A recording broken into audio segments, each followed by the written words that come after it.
कोपरगाव तालुका education सोसायटीचे KB Romare कनिष्ठ महाविद्यालय जवळके इयत्ता 12वी वाणिज्य शाखा आपण चिटणीसाची कार्यपद्धती या विषयाचे लेक्चर आज अभ्यासत आहोत। 2 प्रकरण आपले यापूर्वी झालेले आहेत।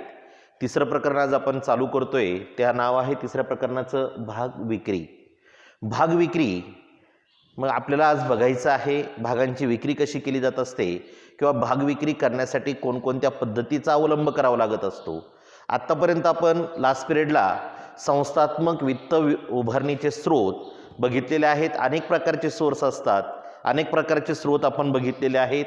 कारण की कोणतीही कंपनी जर म्हणलं तर त्या कंपनीला स्वतःच्या मालकीचं आणि कर्जाऊ भांडवल अशा 2 प्रकारचं भांडवल काय करावं लागत असतं, उभं करावं लागत असतं। आणि त्या भांडवलावरती ती कंपनी रन होत असते किंवा चालत असते। म्हणजे स्वतःचं पण भांडवल पाहिजे, ज्याला आपण मालकीचं भांडवल असं म्हणतो, आणि कर्जाऊ म्हणजे आउटसोर्सद्वारे आउटसाइडर क्रिएटर ज्याला आपण म्हणतो, त्या 2 पद्धतींद्वारे आपण भांडवलाची काय करू शकतो, निर्मिती करू शकतो। मग ही निर्मिती करत असताना आपल्या मालकीचं भांडवल जास्त असणं गरजेचं असतं, आणि जे काही कर्जाऊ भांडवल आपण घेणार आहे ते जर कमी प्रमाणामध्ये असेल तर आपल्याला जो एक्सपेन्सेस आहे तो कमी प्रमाणामध्ये होत असतो। आपल्याला जे व्याज द्यावं लागत असतं आउटसाइड क्रिएटर्सला ते पण कमी प्रमाणामध्ये द्यावं लागत असतं। म्हणजे आपल्याला कुठल्याही प्रकारचं जास्त पैसा खर्च करण्याची गरज पडत नाही। म्हणून कोणतीही कंपनी आपल्या स्वतःचं जे भांडवल आहे ते जास्त मोठ्या प्रमाणामध्ये उपलब्ध करण्याचा प्रयत्न करत असते। मग हे जे भांडवल आहे हे उभं करत असताना कंपनीला अनेक मार्गांचा अवलंब करावा लागत असतो। मग समहक्क भागांची विक्री असेल, अग्रहक्क भागांची विक्री करून असेल, म्हणजे त्यातून त्यांना भांडवलाची काय करावी लागत असते, निर्मिती करावी लागत असते। मग हे भांडवल निर्माण करत असताना कंपनीला जाहिराती करावी लागत असतात, कंपनीबद्दलची माहिती लोकांपर्यंत पोहोचावी लागत असते। अशा अनेक गोष्टी आहेत की ज्या कंपनीला वित्त उभारणीसाठी काय करावं लागत असतात, कराव्या लागत असतात। याचा अभ्यास आपण मागच्या प्रकरणात 2 नंबरच्या प्रकरणामध्ये आपण सविस्तररित्या केलेला आहे। आज आपल्याला बघायचे भागांची विक्री। भागांची विक्री करत असताना आपल्याला तिथं सुद्धा अनेक पद्धतींचा अवलंब करून भागांची काय करायची आहे, विक्री करायची आहे। मग भागांची विक्री करत असताना मूळतः आपल्याला सुरुवातीलाच त्यांनी एक चार्ट दिलेला आहे, तो म्हणजे भाग विक्रीच्या पद्धती। भाग विक्रीच्या 4 पद्धती त्यांनी आपल्याला मुख्य सांगितलेल्या आहेत। त्या 4 पद्धतींमध्ये आपल्याला परत उपप्रकार आपल्याला काय करायचे आहेत, क्लिअर करायचे आहेत। एकदा आपण भाग विक्रीच्या पद्धतींचा जो चार्ट आहे तो एकदा काय करून घेऊ, समजून घेऊया। म्हणजे तो चार्ट एकदा समजला म्हणजे आपल्याला कुठल्याही प्रकारची काही अडचण निर्माण होणार नाही। मग भाग विक्री आपल्याला करायची आहे। जर भागांची विक्री आपल्याला करायची असेल तर आपल्याला सगळ्यात पहिलं भाग विक्रीच्या विविध पद्धती ज्या आहेत त्या पद्धती आपल्याला माहीत असणं गरजेचं असणार आहे। आणि त्या 4 पद्धती आहे, त्या 4 पद्धतींमध्ये त्यांनी पहिली पद्धत सांगितली आपल्याला भागांची विक्रीची, ती म्हणजे सार्वजनिक विक्री। सार्वजनिक विक्री आपल्याला भागांची आपण करू शकतो, ही पहिली पद्धत आहे भाग विक्रीची। दुसरी पद्धत त्यांनी सांगितली आपल्याला विद्यमान समहक्क भाग। विद्यमान समहक्क भाग ही भागांच्या विक्रीची दुसरी पद्धत आपल्याला त्यांनी काय केलेली आहे, सांगितलेली आहे।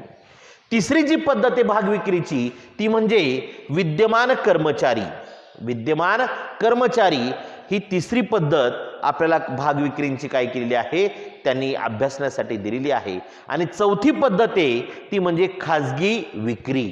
म्हणजे आपण जशी सार्वजनिक विक्री केली भागांची त्याचप्रमाणे खाजगीरीत्या सुद्धा आपण भागांची काय करू शकतो, विक्री करू शकतो। म्हणजे या 4 पद्धती आपल्याला भाग विक्रीच्या काय केलेल्या आहे, त्यांनी आपल्याला सांगितलेल्या आहेत। कोणकोणत्या 4 पद्धती आहे, सार्वजनिक विक्री, विद्यमान समहक्क भाग, विद्यमान कर्मचारी आणि खाजगी विक्री, या 4 मुख्य पद्धती आपल्याला भाग विक्रीसाठी काय करायच्या आहे, अभ्यासायच्या आहेत। सार्वजनिक, त्यानंतर विद्यमान समहक्क, विद्यमान कर्मचारी आणि खाजगी विक्री। सार्वजनिक असेल, विद्यमान समहक्क भाग असेल किंवा विद्यमान कर्मचारी असेल किंवा खाजगी विक्री असेल, या भाग विक्रीच्या मुख्य 4 पद्धती आहेत। आणि यामध्ये उपप्रकार पण पडत असतात. मग उपप्रकार कोणते आहेत त्यामध्ये? तर सार्वजनिक विक्रीमध्ये 2 उपप्रकार आपल्याला दिलेले आहेत. त्यामध्ये एक प्राथमिक सार्वजनिक विक्री आणि दुसरा आहे नंतरची सार्वजनिक विक्री. प्राथमिक सार्वजनिक विक्री आणि नंतरची सार्वजनिक विक्री हे 2 भाग त्या सार्वजनिक विक्रीमध्ये काय होत असतात? पडत असतात. तसं विद्यमान समहक्क भागांमध्ये सुद्धा 2 प्रकार पडतात. एक हक्क भाग आणि दुसरा आहे बोनस भाग. पहिला पडतो हक्क भाग आणि दुसरा आहे बोनस भाग. तिसरा जो आपल्याला सांगितलेला आहे त्यांनी विद्यमान कर्मचारी. त्या विद्यमान कर्मचारीमध्ये 4 भाग पडत असतात. त्यामध्ये कर्मचारी भाग विकल्प योजना, कर्मचारी भाग विकल्प योजना. दुसरा प्रकार पडतो कर्मचारी भाग खरेदी योजना, कर्मचारी भाग खरेदी योजना. तिसरा प्रकार पडतो भाग किंमत वृद्धी अधिकार योजना, भाग किंमत वृद्धी अधिकार योजना. आणि चौथा प्रकार पडतो स्वेट म्हणजे सामान्य भाग. हे 4 प्रकार विद्यमान कर्मचाऱ्यांमध्ये भाग विक्रीच्या मध्ये पडत असतात. जो चौथा प्रकार आपल्याला त्यांनी सांगितलेला आहे खाजगी विक्री. त्या खाजगी विक्रीमध्ये 2 भाग पडतात.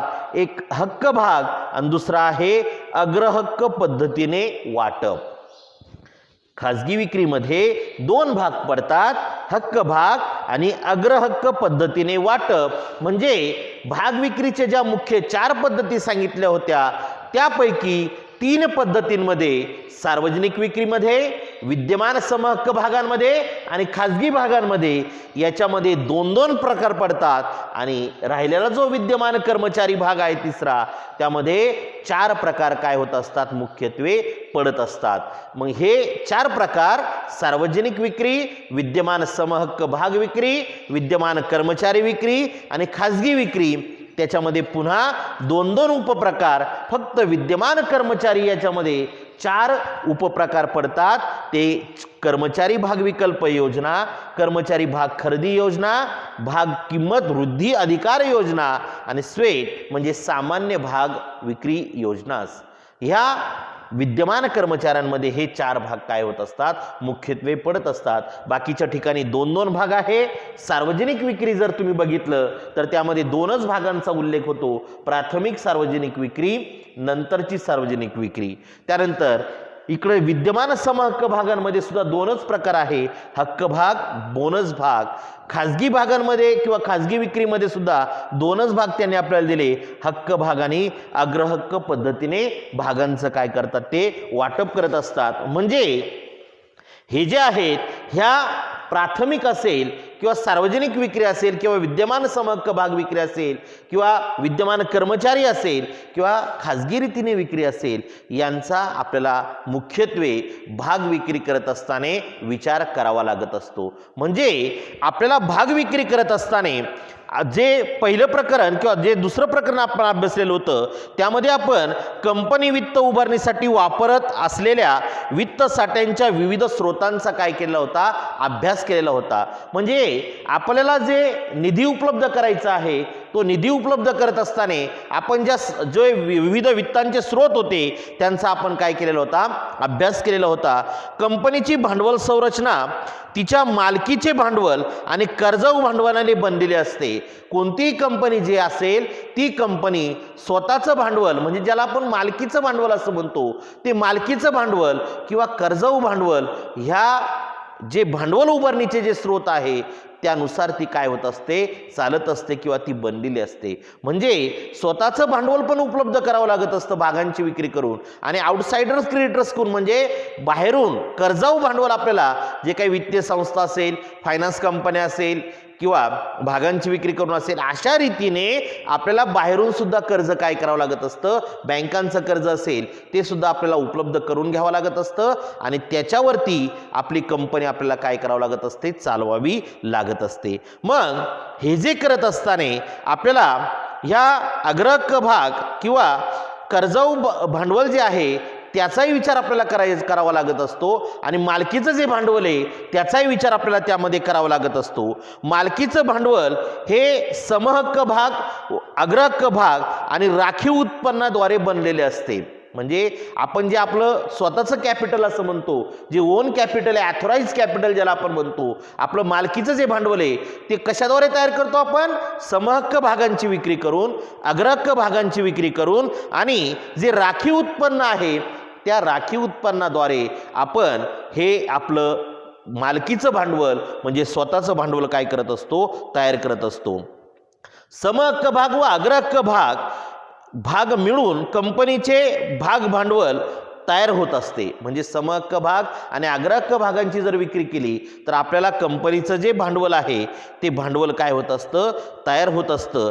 भागाने मर्यादित कंपनी भाग वाटप करून भाग भांडवल काय करत असते? तयार करत असते किंवा उभारत असते. म्हणजे ज्या भागाने मर्यादित कंपन्या आहेत त्या काय करतात? त्यांचं भांडवल तयार करण्यासाठी त्या कंपन्या भाग वाटप करून त्यांचं भाग भांडवल काय करत असतात? उभारत असतात. म्हणजे कोणत्याही कंपनीला मालकीचं भांडवल आणि कर्जाऊ भांडवल हे उपलब्ध करावंच लागत असतं. याचा अभ्यास आपण सेकंड चॅप्टरमध्ये केलेला आहे, दुसऱ्या प्रकरणात केलेला आहे. आपण आज भागविक्री पाहतोय आणि त्यामध्ये आपल्याला सार्वजनिक पद्धतीने भागांची विक्री, विद्यमान समहक्क भाग विक्री किंवा विद्यमान कर्मचारी भाग विक्री असेल किंवा खाजगी रीतीने भाग विक्री असेल, या भागांच्या विक्रींच्या पद्धतींचा काय करायचा आहे? आपल्याला अभ्यास करायचा आहे.